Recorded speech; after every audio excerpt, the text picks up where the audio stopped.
हाँ बच्चों, मैं आज कवितांग के बारे में आपसे बात करने जा रही हूँ। और मैंने आपको पहले भी बताया था कि कवितांग जो है वो ऐसी शब्द रचना है जिसे हम लय ताल में बांधकर और नृत्य के बोलों के साथ में जब प्रस्तुत करते हैं तो उसे हम कवित्व बोलते हैं। कवित अंग का, क्योंकि कवित क्या है, उस साहित्य शब्दों के साथ में हमने नृत्य को भी जोड़ दिया तो उसे हमने शब्द दिया कवित।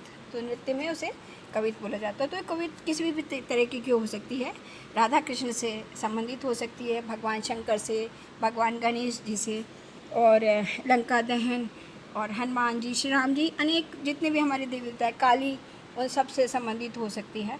तो और ज़्यादातर कविताएं जो है वो द्रुत लय में नाची जाती है। आपने लय पढ़ी है तो ठाठ विलंबित लय में नाचा जाता है और कविताएं जो है वो द्रुत लय में नाची जाती है, द्रुत लय का हिस्सा होती हैं। और चाहे कोई भी प्रसंग हो, चाहे हम रामायण का प्रसंग नाचते हैं या महाभारत का प्रसंग नाचते हैं तो उसे हम द्रुत लय में ही नाचते हैं।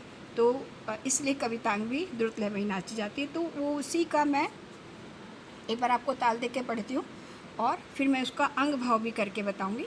तो थोड़ा सा आप देखें वो किस तरीके से है। तो सबसे पहले मैं ताल देती हूँ और उसे फिर हम लोग मैं करके भी बताऊंगी जैसा मैं सोच रही हूँ। तो द्रुत लय कैसे बोलते हैं? ना धिन धिन ना धिन धिन ना तिन तिन ना धिन धिन ना ता थे तत् आ थे तत् ता थे तत् आ थे तत्। तबले पे बजता है धा धिन धिन धा धिन धा तिन तिन ता धिन धिन ता। और जब हम तत्कार लेते हैं तब हम लेते हैं ता थे तत् आ थे तत्। अगर हम ता थे तत् ऐसा करेंगे तो थोड़ा सा वो सुनने में भी ठीक नहीं लगेगा और उछल कूद सी लगेगी। तो इसलिए सूदिंग लय में हम लोग उसे करते हैं ता थे तत् आ थे तत् ता थे। तो कवितांग में बोलती हूँ आ थे। छनन छनन घुंघरू बाजो, कृष्ण कान बैठो पताल, चढ़ शीश अंग नाथो भुजंग, जयकार भैश, थरक तथा थे ता थे, थरक तथा थे ता थे, थरक तथा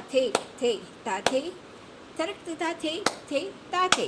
कृष्ण से संबंधित जब श्री कृष्ण ने जमुना जी में जब कालिया नाग ने अपना बसेरा कर लिया था तो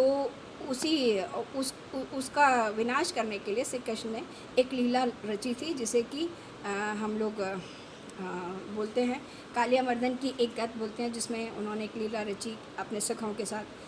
गेंद खेलने जमुना किनारे जाते हैं और गेंद पानी में गिर जाती है, जमुना जी में गिर जाती है और उसको लेने के लिए फिर वो जमुना जी में कूद पड़ते हैं। उस वक्त कृष्ण बहुत छोटे थे और सभी जब वो जमुना जी में गए तो काफ़ी लोगों को चिंता होने लगी, क्योंकि कृष्ण सभी के बहुत प्यारे बालक थे और सब उन्हें बहुत स्नेह करते थे।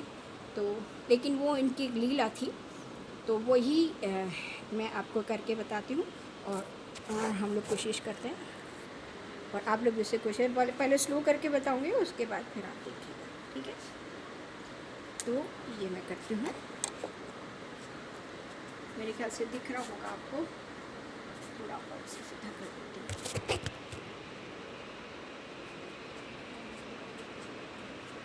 यहाँ नज़र आ रहा है। तो पहले मैं लय बांधती हूँ किस तरीके से है। ता थे तत् आ थे तत् ता थे तत् आ थे। अब मैं पीछे जा रही हूँ। ता थे तत् आ थे तत् ता थे तत् आ थे तत्। ऐसा बंदिश करने से पहले आपने एक लय बांधी है तो सभी जितने भी आपके संगीतकार हैं सबको बुलाए समझ में आ जाती कि आपको इस बंदिश में नाचने के लिए कौन सी लय चाहिए। तो ये एक तरीका हुआ। अब मैं इसको पाँव से कैसे निकालना है वो मैं बताती हूँ।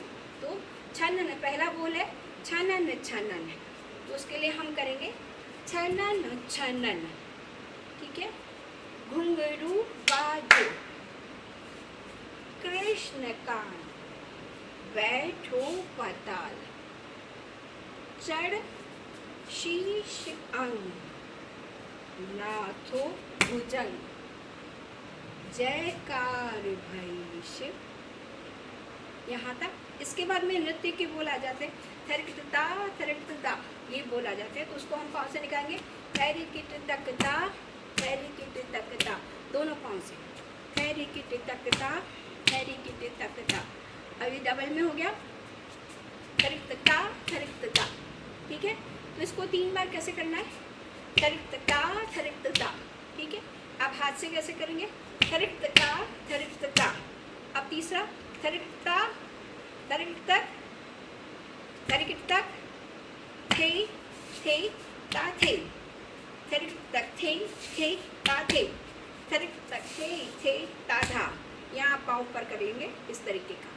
तो ये आपको वो सिंबल हो रहा है कि आपने ये सारे इनके फन हैं नाग के, और ये आपने उन सबको बांधकर और आपने एक पोज बना लिया ता।